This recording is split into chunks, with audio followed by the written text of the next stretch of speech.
বর্ষায় বানের পানিতে নদী উপচে দুকুল ভাসিয়ে দেয়, আর সেই নদী শুষ্ক মৌসুমে একেবারে মরুভূমিতে পরিণত হয়। সুনামগঞ্জের জাদুকাটা নদীতে চলছে মেলা।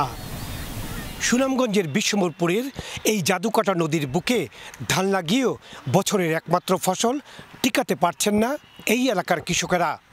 বাংলাদেশ কৃষি উন্নয়ন কর্পোরেশন বলছে আগামী মৌসুমে সেচ সুবিধা করে দিবেন এই এলাকার জন্য। নদী শুকিয়ে খাঁ খাঁ করায় সেচের জন্য পানি সংকটে কৃষক। বড় মৌসুমের শুরু থেকে বৃষ্টির দেখা পায়নি হাওর পাড়ের মানুষ। দেখার হাওর, শনির হাওর সহ পানির অভাবে হাজার হাজার হেক্টর ধানের ক্ষেত শুকিয়ে চৌচির। ব্যক্তি পর্যায়ে ছাড়া হাওরের মাত্র ৩০% জমি বিএডিসির সেচ সুবিধায় রয়েছে।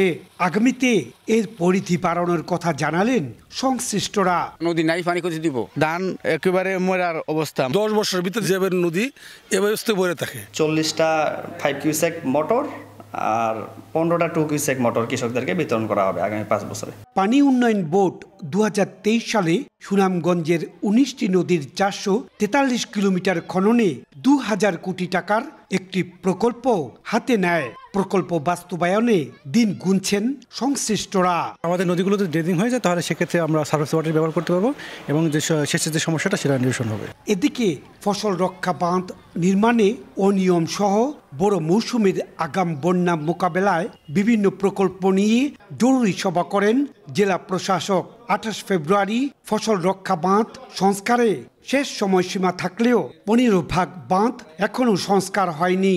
তবে শেষ সংকট দূর করতে বাংলাদেশ কৃষি উন্নয়ন কর্পোরেশনকে ব্যবস্থা নেওয়ার তাগিদ দেন তিনি।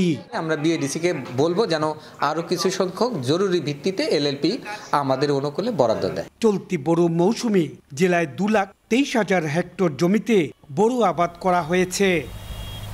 ইকরামুল কবির, সময় সংবাদ, সুনামগঞ্জ।